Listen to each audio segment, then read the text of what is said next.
Olá, eu sou o Rafael Costa, repórter da Folha de Londrina em Curitiba. Olá, eu sou a Ariane, eu trabalho nas redes sociais da Folha em Londrina. Nós vamos conversar hoje com as irmãs Alcântara.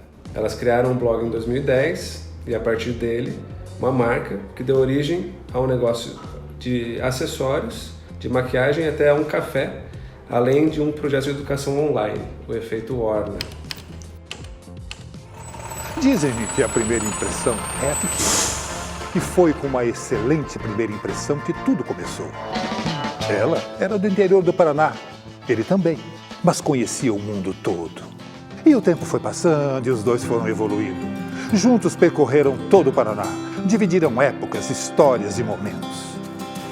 Agora, ele não fala dela apenas nas páginas, mas também nas pages e nas telas. O jornal está completando 70 anos e até em seu aniversário o assunto é a cidade. Não dá para falar da Folha sem falar de Londrina. Não dá para falar de Londrina sem ler a Folha. Olá. Olá. Olá. Eu tô com duas das irmãs Alcântara aqui hoje. Oi, pessoal. Eu sou a Bárbara, eu sou a irmã mais velha do trio, tenho 33 anos. As minhas formações, eu sou formada em design de produto e também em comunicação institucional e há 10 anos trabalho com branding e marketing digital e com todas as vertentes das marcas do Grupo Orna. Olá, eu sou a Débora Alcântara, sou a irmã do meio, já que a gente sinalizou ali onde estamos localizadas. Tenho 31 anos, tenho formação em relações públicas e atuo fortemente nessa área de comunicação e marca também com as nossas marcas. Mas a gente gosta de brincar que quando você empreende, não é uma formação que te define, né? Você tem que ser muitas coisas e fazer muitas coisas. E acredito que não só o empreendedor, mas o profissional digital, né? Hoje a gente precisa saber voar, saber mergulhar, saber caminhar. Então a gente gosta de dizer que nós somos patos e que inclusive, né, a propósito, é a logo das nossas marcas. Como é que vocês definem o negócio hoje? É uma marca? É um grupo? Como que a gente poderia definir isso para quem não conhece? E primeiro, obrigada pela oportunidade, obrigada pelo espaço. Estamos felizes de estar aqui conversando com vocês e contando um pouquinho mais sobre esse negócio que é tão novo, né? E que vale muito a pena a gente entender, porque é um formato que pode estar aí surgindo cada vez mais negócios digitalmente.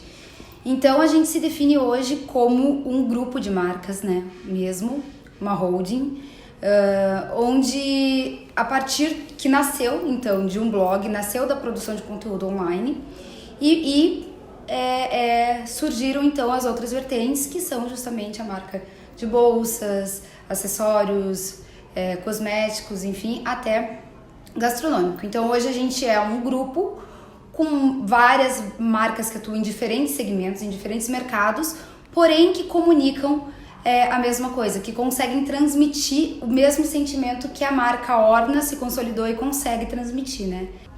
Qual que é a posição que cada uma tem na organização de vocês? Assim, tem uma... isso é uma coisa que é bem definida ou vocês são sócias e tudo cai na mão de todas? Assim? Começou como todas fazendo de tudo um pouco. Então, por alguns anos a gente atuava todas em várias... A gente teve anos em que cada uma pegava uma frente, então, mas todas acabaram assumindo várias vertentes das marcas. Conforme o grupo foi crescendo, a gente foi se dividindo. Então, hoje eu estou à frente como CEO do Grupo Orna, então estou mais voltada à parte administrativa das empresas. A Débora, ela está mais à frente como CEO do Efeito Orna, que é o nosso grupo de educação. E a Júlia, que mora em Miami, a nossa irmã mais nova, que não está aqui, ela está à frente das nossas marcas de produto e na internacionalização das marcas. Então, a Júlia é à frente de Orna e Orna Fórmula. Esse ponto é bem importante perguntar, porque, na verdade, é bem mutável, né? Uhum. De acordo com o Mabá falou, de acordo com a evolução da empresa, o crescimento natural da empresa. E no começo não tem como, né? No começo o empreendedor, ele é tudo, ele faz tudo e ele vai se dividindo com os recursos que tem. E aos poucos aquilo vai se disseminando, você vai aprendendo a delegar, que também não é um processo tão rápido, né? É um processo que demanda tempo. Ainda mais quando você é da área criativa e vocês são 3 irmãs da área criativa, então geralmente a gente está atuando em criação, né? E delegar a parte de criação é um pouco difícil, então foi um tempo até isso acontecer. Então agora que a gente está com um time mais estruturado, a gente conseguiu daí dividir a parte de gestão das marcas assim por irmãs. Por aptidões, diria, por... na verdade, até acaba por funções mesmo, necessidades da empresa, né? Acabou indo por esse caminho. Estamos divididas assim no momento. Bom, nessa muito breve apresentação que eu fiz, eu citei o blog, né? Agora a gente está falando de um grupo e tal. Como que saiu de um blog que, a princípio, né, é uma coisa que é simples, para se tornar o que é hoje? Então, na verdade, quando a gente começou a trabalhar com um blog, ainda que a gente entenda que o blog tem uma complexidade menor que um negócio, lógico que um grupo de marcas hoje, sem dúvida, mas a partir do momento que a gente entendeu que quando a gente enxergou, na verdade, o blog como uma oportunidade de negócio e que a gente poderia, de fato, ganhar dinheiro com aquilo ali e fazer algo rentável nesse sentido, a gente já enxergava ele como um negócio, né? Inclusive foi esse o fator que nos destacou dentre vários profissionais que faziam produção de conteúdo, porque muitos tinham blog, mas nem todos eram blogueiros profissionais ou produtores de conteúdo profissionais. E talvez algumas pessoas não saibam, mas para você atuar profissionalmente com produção de conteúdo, vocês, né, estão super... trabalham com mídias, então sabem, mas até alguns leitores, enfim, é importante situar que quando você faz um contrato, por exemplo, publicitário com alguma marca, algum patrocinador ou qualquer coisa nesse sentido, é muito importante você ter toda a parte burocrática, contratual e notas fiscais, enfim, tudo muito, muito redondo, porque senão você não fecha contratos e logo você não ganha dinheiro, logo você não profissionaliza, né? E a gente deu um passo à frente nesse sentido, porque mesmo que com blog, talvez não com os maiores números, não com os maiores, sabe, não era isso que nos destacou profissionalmente. Também, né, tinha um conteúdo de alta qualidade, que é o mínimo, então isso não é diferencial nenhum, você está trabalhando, você tem que oferecer isso. Mas o que nos diferenciava de fato era o profissionalismo, né? Então, em pouco tempo, a gente começou a fechar contratos, a conseguir monetizar o nosso negócio. Pouco tempo que eu digo é 2, 3 anos, né? Então, assim, a gente está hoje numa jornada aí de 10 anos, então a gente tem que fazer a gente ficou um bom período ali, até que o mercado entendesse esse novo formato, né? Até que enfim, que as marcas conseguissem ver aquilo como uma oportunidade e tal, que hoje já é uma realidade, né? Hoje é completamente diferente, as pessoas sonham em trabalhar com isso, mas na nossa época não, era só, nossa, você tem um blog, o que você tá fazendo, né? Nossa, não entendo. E até tem uma brincadeira que a gente conta, né, que quando a gente começou a trabalhar juntas e viramos sócias e começamos a monetizar conteúdo com um blog de moda, imagine a preocupação dos nossos pais, né? Recém-formadas, as 3 se envolvendo com um negócio que não deu dinheiro logo de cara. Saindo fazer foto de look do dia. Saindo fazer foto look do dia. Se fosse uma, mas 3 filhas, de repente você via aquele e-mail da sua mãe mandando um concurso público, assim, sabe, filha, não quer tentar isso aqui pra garantir? E, então, assim, no começo, quando a gente fala pouco tempo, realmente... É pouco tempo se você vê num cenário de empresa, para empreender 2 anos é um tempo curto, né? Mas realmente 2 anos foram 2 anos sofridos até a gente conseguir quando monetizar. Você tá ali, você já tá vendo todos os seus colegas de repente entrando em grandes veículos ou eventualmente trabalhando como designers em outras empresas, etc. E você ali apostando em algo que tá todo mundo falando, gente, o que vocês estão fazendo? E você e a gente na época, né, enxergava aquilo como o futuro da comunicação, um futuro breve, né?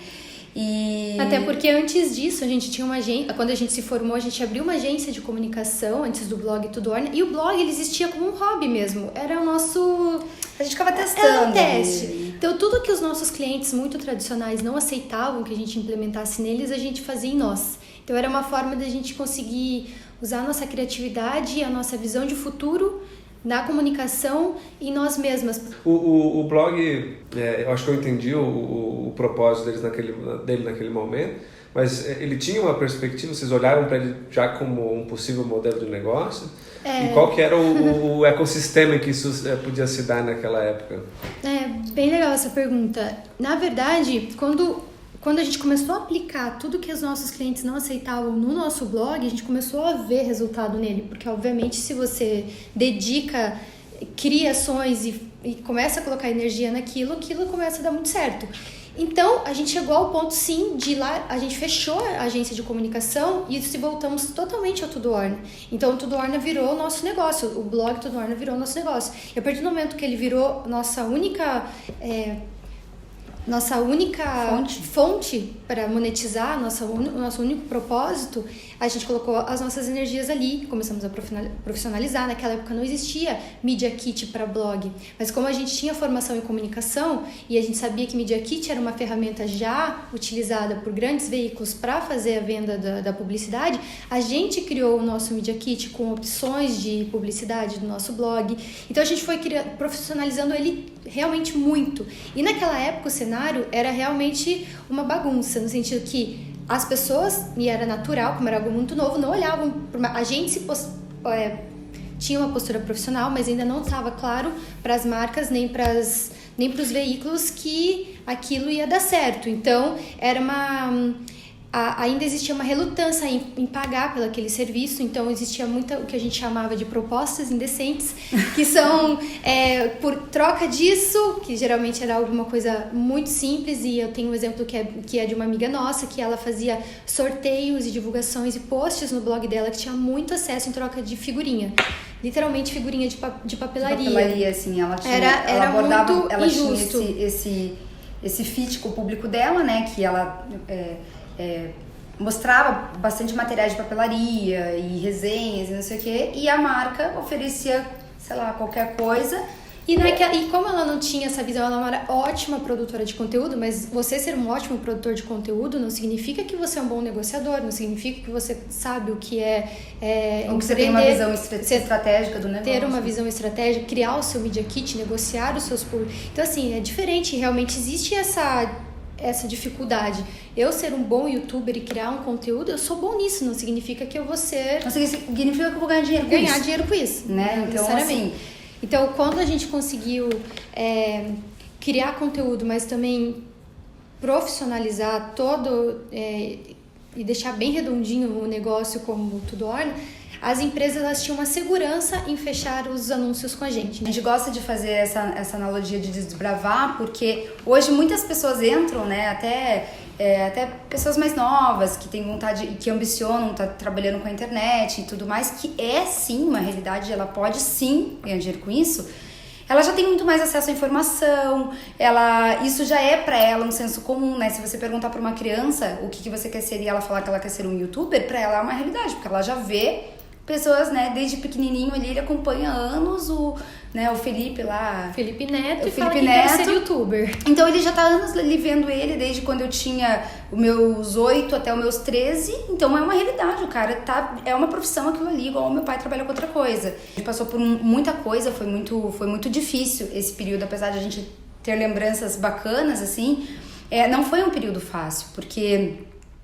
de fato, era muito difícil comunicar para desde amigos, parentes, até o mercado como um todo o que a gente estava fazendo, a seriedade do nosso trabalho.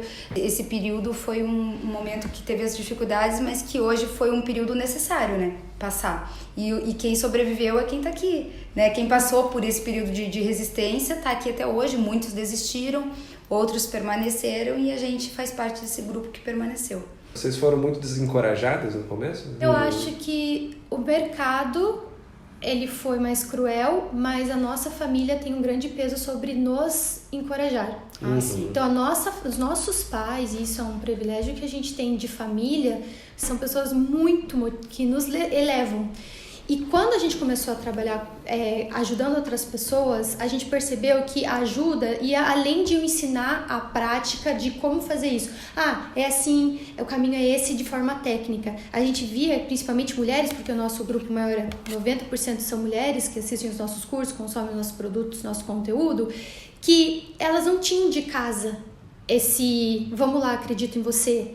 Muitas pessoas, elas até acabam, falando pra você, não, peraí, por que você não faz algo mais seguro? Pra que empreender e tal? E às vezes não é nem por mal, as pessoas fazem isso por amar, né? E por achar que aquele caminho não é tão certo, e faz parte eu também dar esse conselho e tal. Só que o problema é que se você também não tem uma autoconfiança em você, ou você não tá muito encorajada nesse sentido, qualquer movimentação externa, tanto do mercado quanto de casa, ou independente de qual vem esse comentário, pode te abalar, né? E a gente tenta tornar as pessoas inabaláveis nesse sentido, né? Se a tua intuição, você tá dizendo, não, peraí, eu acho que agora vai, ótimo, não tem problema, você tentou e não deu, ok. Mas, se isso partiu de fora, sabe? Não, isso não pode partir de fora. O projeto de educação mesmo, né? As orientações que vocês dão vêm a partir da experiência mesmo, dessa experiência que vocês tiveram? Ou tem uma base de conhecimento que vocês vão buscar, vocês estudam muito, curso e tal? Como que é essa parte da expertise, vamos dizer assim? As duas coisas, né? As duas coisas, a união de duas coisas. A gente começou a ter essa vontade de compartilhar natural. E também porque o público perguntava, né? Meninas, como que faz de um blog surgirem marcas e tal? A gente, poxa... E a pergunta inicial, na verdade, não era nem como que faz para terem marcas a partir do blog, era como ganhar dinheiro com blog. Com blog, né? Essa era a primeira pergunta que veio, assim, das pessoas. Então, o nosso objetivo é sempre, assim, democratizar a informação, trazer de um jeito fácil, como a gente fazia lá no blog com a moda, né? Só que dessa vez a gente começou a trabalhar também com a comunicação mesmo, como que era a parte de business, que foi algo que mudou completamente, assim, o rumo, né, da nossa vida como um todo, eu acho. Vocês ainda veem muita gente trocando influência, audiência por figurinha, assim? Sim, ainda tem. A pessoa que é o que a gente falou no começo, que é produtora de conteúdo, não necessariamente ela sabe negociar, não necessariamente ela consegue precificar o que ela está produzindo, entender o valor da hora dela, e isso ela acaba diminuindo o valor que ela tem, o valor do conteúdo que ela cria, achando que ela está numa oportunidade fazendo certas trocas que não justificam, sabe? E uma vez que você começa a aceitar muitas dessas condições, o seu trabalho também acaba diminuindo o valor. Então, você que quer ser influenciador, fica aqui uma dica. Você que trabalha com conteúdo, ou trabalha como influenciador, ou tem um canal no YouTube, ou tem um blog, estude, vá atrás de entender como que monta um Media Kit, porque isso é um passo muito importante para que você consiga viver disso, senão realmente vira um hobby. Me ocorreu aqui que talvez nem todo mundo que está ouvindo entende por que tem valor isso, né? O que dá valor? Porque se não é a receita, né? Não é uma receitinha, senão vocês realmente não poderiam compartilhar com outras pessoas, né? O valor está em outra coisa. O que faz a marca ser valiosa? O que faz vocês valerem tanto assim? Uma marca, ela se torna valiosa, primeiro pelos valores que ela carrega e segundo pela história, né? Então, assim, não existe uma marca que não seja forte, que ela não tenha essas duas bases, que a partir do que ela é consolidada por meio de materializada em produtos, em um espaço físico, em uma experiência ou em um curso, ela só transmite através dessas experiências que mexem com os nossos sentidos em diversas formas, uma história de superação, uma história de resiliência, uma história de pessoas que acreditaram muito, uma história de meninas que valorizaram a sociedade enquanto que ninguém dizia de onde era, e o seu estado, que é o estado do Paraná. Então isso, por exemplo, nos rendeu um título que até hoje é um título muito interessante, assim, que até hoje eu fico pensando, gente, como é que isso foi acontecer? Que era num momento em que a gente estava até numa turbulência, assim, nos bastidores, a gente estava vivendo umas decisões importantes, que era um momento de virada, assim, tá, vai ou não vai isso aqui? A gente vai se dedicar a isso daqui? Não vai. Vamos mesmo fazer isso ou não vamos, né? Putz, será que vai dar certo? enquanto a gente estava nesses conflitos, a gente recebeu um título entre os 20 paranaenses mais influentes do estado, junto com grandes personalidades, grandes atletas. Daí a gente olhou e falou, nossa, alguma coisa a gente está fazendo certo, assim, né? E aí isso nos permitiu tá tendo essa visibilidade. Então o valor de marca, ele inclui isso, sabe? Ele inclui uma história, ele inclui esses valores, esse propósito, essa transparência, e também essa demonstrar que por trás de uma marca existem as pessoas e que aquelas pessoas são pessoas que erram, que acertam, que têm uma jornada, que têm uma família e que são pessoas reais. Então eu acho que de tudo isso, o valor percebido pelo público é isso, é a história, é quem a gente é, né? O que é muito legal também, que muito nos envaidece porque a gente fecha, poxa, que bacana, né? O público tem uma relação com as figuras de vocês mesmo. Sim, também, muito né? forte. Eles acabam sendo também, de certa forma, tem fãs, né? Como que é? É um pouco difícil. Quando acontece, cai a nossa ficha, né? Porque quando você está trabalhando na rotina, você não se dá conta. E como a gente recebe muitos depoimentos todos os dias nas redes sociais, só que é uma coisa que virou uma coisa contínua. Então, assim, é tão lindo, é tão fofo, e aquilo é legal, e é tudo meio que online. E daí, quando você encontra as pessoas pessoalmente, cai a tua ficha. Ontem eu tava no Arna Café, tava fazendo uma reunião lá, no nosso café. E eu entrei e entrou uma menina chorando, me abraçando, de Fortaleza. Não lembro o nome dela, pedi pra ela me marcar, eu depois tenho que ver se ela me marcou. Chorando, me abraçou. Comecei a chorar também, né? Porque uma pessoa vem chorando, me abraçando, emociona. E me emociona só de lembrar. Daí ela começou a falar, eu só quero agradecer. Sério, me deu vontade de chorar, só de lembrar ela falando, só quero agradecer pelo conteúdo, por vocês compartilharem o que vocês sabem, mudou minha vida. E eu vim lá de Fortaleza pra conhecer o café de vocês, e eu não acredito que eu tô vendo vocês aqui hoje. Você, né, que só tava eu com o Rick. E aí eu fiquei um tempo conversando com ela, e eu fico pensando, aquilo mexeu tanto comigo, e foi uma pessoinha que eu posso encontrar de vez em quando em eventos. Então, quando a gente faz alguns eventos presenciais, principalmente em São Paulo, que São Paulo é o nosso maior público. Como a gente não tá no mercado no São Paulo, né? A gente não tá por aí, aqui em Curitiba a gente tá por aí. Então lá a gente recebe mais leitores e fãs do Tudo Orna, que vai caindo a sua ficha. É óbvio, na verdade, que no online também você sente, mas quando você vê uma vidinha, você chega perto, é muito emocionante. Então você vê que o teu trabalho tem muito propósito, que o que você faz ajuda as pessoas. E quando você vê que está ajudando verdadeiramente, que está criando um grupo, uma comunidade de pessoas que se apoiam, que se ajudam, que nos apoiam, falando, meninas, a gente acha massa o que vocês estão fazendo, continuem. Não tem explicação. Que tem orgulho de dizer, nossa, eu vi vocês quando eram só um blog, e agora eu vi que, tipo assim, porque ela acreditou, né? Ela acreditou na gente. Deixar bem claro que a nossa busca não era por sucesso ou fãs ou números, e era fazer diferença na vida das pessoas, e quem nos acompanha, quem tá junto, sente. Eu queria saber quais são os principais projetos, né? Quais são os próximos passos, né? A gente tem vários grandes projetos, e se a gente tivesse tempo e mais pessoas, já estaria infinitos. No meu caso, não para, a gente até tem que frear. Temos nosso livro, a nossa biografia, que a gente tem um contrato assinado com a editora Novo Século, e é algo que a gente quer muito fazer. Outra coisa que é um projeto muito legal para 2020 é o nosso evento presencial, que é algo que as pessoas pedem muito para nós, talvez a gente consiga desenvolver ele antes, que é justamente criar um grande evento com os alunos, fazer algo presencial, só que de grande porte, e trazer essa experiência offline. A gente tem projetos de expansão de marca, a gente tem projetos de novos cursos, e esses são vários mesmo, uma lista gigante de cursos muito incríveis que a gente está planejando, mas o mais atual que está no momento é a Semana da Marca Pessoal, que vai acontecer em julho. Essa semana, ela é sensacional, ela é 100% gratuita, e vai ser uma semana onde a gente vai compartilhar tudo sobre marca pessoal, vai ter convidados, vai ser uma semana incrível. E depois a gente tem as matrículas para entrar no curso Deixe Sua Marca, que é uma turma, a nossa terceira turma do curso Deixe Sua Marca, que é bem voltado para imagem pessoal.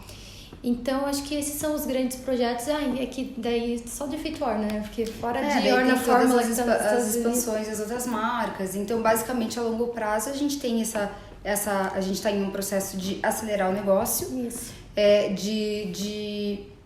De um hipercrescimento. Isso. A gente entende que isso vai acontecer nos próximos 2 anos.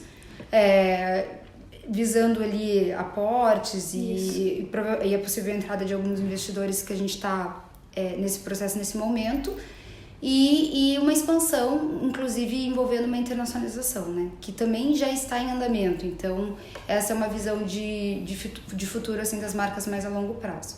Tudo isso enquanto ainda cuidam de 39... mais ou menos isso. Isso é um fator interessante, assim, porque a gente também foi um pouco ousada, se dizer assim outra palavra, não consigo nem pensar nesse sentido, porque a partir do momento que a gente fala de produção de conteúdo, e até quando a gente está aconselhando ou dando uma mentoria para algum aluno e tudo mais, a gente escolhe alguns canais iniciais e tal. Mas como a gente tem uma característica muito exploratória, muito de teste mesmo, de laboratório, digamos assim, que você colocou super bem, e realmente é o que a gente faz muito, né? A gente usa muito as nossas empresas e o que a gente faz como laboratório o tempo todo. A gente acabou se inserindo, tem uma presença, e não só presença, mas estamos presentes, né? Em vários canais. E por um lado, isso nos diferenciou no sentido que a gente acaba sendo meio que onipresente também, e além de pioneiras em alguns canais, a gente está onipresente em vários deles. Então, eu vou dar um exemplo. Se a gente tivesse pegando toda a nossa força de conteúdo, colocando só em um canal, ele possivelmente teria muito mais seguidores e tudo mais. Mas nós não fizemos isso, nossa estratégia foi outra. Não quer dizer que o mais certo e o outro errado, são estratégias diferentes. A nossa estratégia foi experimentar diversos canais. Então, a gente tem uma relevância em cada um deles, então não é pouco. Então, por exemplo, a gente tem, sei lá, uma conta no Instagram do Tudo Orna, tem 230 mil seguidores. No YouTube, a gente tem mais de 100 mil inscritos, então não é um canal pequeno, mas também não é um gigantesco. Mas nós estamos em todos, então a gente está no YouTube, a gente está no podcast, a gente está no LinkedIn. Ainda que não seja a maior conta do mundo, é uma conta que a gente está entre os top voices LinkedIns do país, sendo que além de ser uma conta assim oficial, né, uma das vozes oficiais do LinkedIn. A Top Voice LinkedIn. São 30 mil pessoas, querendo ou não, assim, sabe, não são contas pequenas. O próprio Pinterest. O próprio Pinterest do Tudo Orna é um dos maiores Pinterest do Brasil. Ele sim é um dos canais que a gente tem uma relevância bem grande, né? A gente tem mais de 450 mil seguidores e no Brasil não tem perfis maiores que isso, então lá a gente tem realmente uma presença muito maior, uma audiência de 2 milhões de visualizações mensais, então assim, no Pinterest a gente é muito forte mesmo. Mas assim, é interessante isso que você falou, porque aí a nossa logística de distribuição de conteúdo e de produção de conteúdo raiz para cada um deles e distribuição de conteúdo para esses canais é muito intensa e exige uma logística mesmo voltada para a distribuição de conteúdo digital. E que a gente quebrou a cabeça para construir, mas a gente construiu, né? Um funil de distribuição onde a gente consegue, então, alimentar esses canais, dar uma atenção para esses canais e gerenciar todos eles, o que é bem complexo. Uma das minhas perguntas é sobre a questão de, hoje em dia, está se falando muito sobre deixar uma marca humanizada no Instagram. Como que vocês conseguem, já que cada uma tem um público, tem um nicho específico, como vocês conseguem humanizar essas marcas? Para você criar um conteúdo que conecte com o público, a primeira coisa que a gente precisa entender é que não basta só a fotografia. Porque a fotografia, ela é um dos elementos principais, porque a gente está falando da imagem, então ele é muito relevante para gerar essa conexão. Mas só isso não basta, né? Você precisa ser também um pouco designer, porque você tem que muitas vezes utilizar de ferramentas de design para construir essa conexão. E no Apartamento 33 eu fazia isso. Durante o processo de reforma eu compartilhava algumas artezinhas gráficas sobre sentimentos de reforma, ou sobre, galera, vamos aí, porque não é fácil, tá? A gente tá fazendo aqui, sei lá, a reforma ela é chata, é um processo, mas vamos olhar o lado bom disso. Claro que tudo na vida tem momentos que são ali chatos, mas, gente, a gente tá tendo nossa casa, a gente tá construindo nossa... Olha que maravilha, né? Então, desfocava daquela coisa da obra e tal, e colocava a parte que é super bacana de imagina, você tá tendo seu primeiro apartamento, enfim. Eu acho que ele, por ser um apartamento pequeno, de um casal, algo tão mais próximo do público, não era uma coisa igual uma mostra de design, uma casa cor, ou qualquer evento grande assim, que a gente entra lá e fala, nossa, maravilhoso, mas assim, nada disso eu posso ter pra minha casa. E ali, quando eu fiz essa mostra de arquitetura e design de interiores online e real, eu falo, nossa, é possível eu ter uma casa legal, bonita do jeito que eu quero, dos sonhos lá do Pinterest também, só que real, poxa, né? Então, você tem que ser verdadeiro, compartilhar as suas vulnerabilidades, as suas instabilidades, mas ao mesmo tempo trazer uma positividade. Então, você tem que trabalhar bem a fotografia, você tem que ser um pouco designer em algum momento, dependendo do seu público, você tem que ser um pouco cool huntering. Por que a gente fala isso? Porque você tem que pesquisar tendências de mercado, né, no conteúdo de apartamento, a gente trazia muito isso, o que tinha de mais novo, e em todas as nossas áreas a gente trabalha com isso, análise de tendência, entender o consumidor e trazer um conteúdo autêntico e novo. Videomaker, para você explorar o Instagram, ela é uma ferramenta tem multifuncionalidades ali. Então tem o vídeo, tem o stories, tem a foto. Então você tem que ser um pouco videomaker, você tem que aprender de ferramentas ali. Você tem que ser um pouco copywriter, né, que envolve essa questão de social media. Por quê? Porque daí você vai desenvolver uma legenda interessante que conecte, que conta uma história. Né? Às vezes tem Engajo. Né, tem às vezes momentos lá que você nem tem uma foto tão bonita, mas a legenda conecta tanto com alguma coisa que você quer falar, que você quer transmitir, que não importa, aquilo vai gerar uma conexão. Ou mesmo o caso dos perfis dos animais, que a Bárbara contou superficialmente, mas querendo ou não, é o segundo maior perfil de gato do Brasil, que é o meu cunhado que faz, e ele criou um personagem pro gatinho, que conta uma historinha como se ele estivesse em cativeiro, e ele tem uns pensamentos dele que ele quer fugir da casa, dos humanos e tudo mais, mas na verdade... Então, assim, é uma criatividade, é você explorar a criatividade, você explorar uma história, você conectar com o público de jeitos ou muito autênticos, ou contando o teu dia a dia, não importa como que você vai fazer isso. É muito importante que você faça isso de um jeito que a gente não tá fazendo também, porque muitas vezes a pessoa fala, que legal, então eu vou copiar. Não, gente, mas isso não vai dar muito certo. Não é nem porque a gente não quer copiar, a gente até vai dizer que pra você não vai ser bom, entendeu? Então a gente sempre também teve muito isso de compartilhar, porque pra você não é legal você ficar copiando, você não usar as mesmas cores, você não usar a mesma foto, você não usar, porque você não fica o único, forte e autêntico, né? Você tá fazendo uma cópia que talvez dê certo porque vai atingir outro público, mas assim, seja você, sabe? Busque a criatividade, busque ser único. Você acredita que essa é a rede social do futuro? A do momento, sim. Do momento. A do momento, sim. A rede social do momento é o Instagram. Vocês começam o Efeito Orna no Instagram. Aí vocês planejam uma comunicação, uma questão de posts, de feed, de como vocês vão abordar isso com o público. Entendi a pergunta. Que como o conteúdo já é para um público diferente, automaticamente você já cria para esse segmento. Então, por exemplo, Efeito Orna. O que eu preciso colocar dentro do Instagram do Efeito Orna? Empreendedorismo, eu preciso ensinar, conteúdo de educação. Então, as pessoas que já vão seguir, elas já estão pedindo por isso. Então, é natural, né? Quando a gente criou um Instagram para nossa vertente de educação, a gente vai falar disso. É óbvio que a gente acaba usando os outros Instagrams para divulgar as outras marcas, acaba virando uma mistura, mas o centro do conteúdo de Efeito Orna é o centro de conteúdo, a linha editorial de Orna é outro, porque ele é mais uma vitrine de produtos do que uma conversa. Os pessoais, cada uma tem uma abordagem. Então, acho que e a gente vai se adaptando sim, porque conforme vai aumentando o grupo daquela comunidade, a gente vai sentindo o que ela quer, né, consumir, e a gente vai oferecendo mais daquilo. Quando você falou a partir do momento que você entra, eu acho que nesse momento de entrante, quando a gente já conhece a rede, sim, existe esse planejamento, né? Então, tipo assim, quando a gente, por exemplo, o Instagram, a gente já conhecia. Então, a gente já imaginava, lá, a gente vai fazer o conteúdo de empreendedorismo, de educação e tudo mais. Mas eu fico imaginando, quando a gente entrou pela primeira vez no Instagram, por exemplo, Não, sei lá, a gente nem fazia ideia do que a gente estava fazendo, né? A gente estava entrando e seja o que Deus quiser, e vamos se adaptando e daí... Mas aí que tá, eu acho que a grande virada, assim, em vários aspectos, tanto para quem quer empreender quanto não, é você se adaptar rápido, sabe? Tipo assim, a rede tá mudando, se adapta. Você ser bem flexível, tipo, às mudanças, porque eu acho que a gente tem uma certa resistência, muitas vezes, no geral, né? Seres humanos como um todo, a gente resiste um pouquinho, porque, pô, agora que eu tava me acostumando aqui, agora tá todo mundo indo pra lá, né? Então, assim, a gente precisa virar o nosso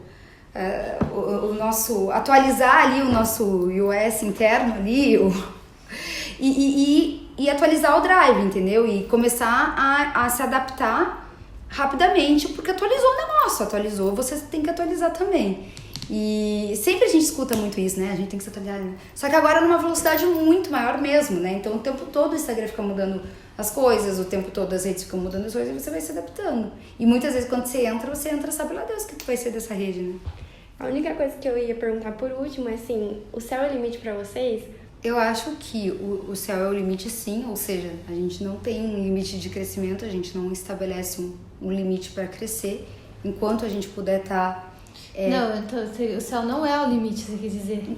Você falou, o céu é o limite, sim, não, a gente não tem como ir pra lua. Não, é porque eu digo falando assim, se o céu é o limite, na verdade o limite não existe, eu entendo dessa forma. Por exemplo, assim, porque o céu é o universo, né? Tipo, você não tem como ir pra entendeu? Então, assim, na minha concepção, o céu é o limite, significa não ter limites. Não é isso, certo? Sim. O significado de o céu é o limite?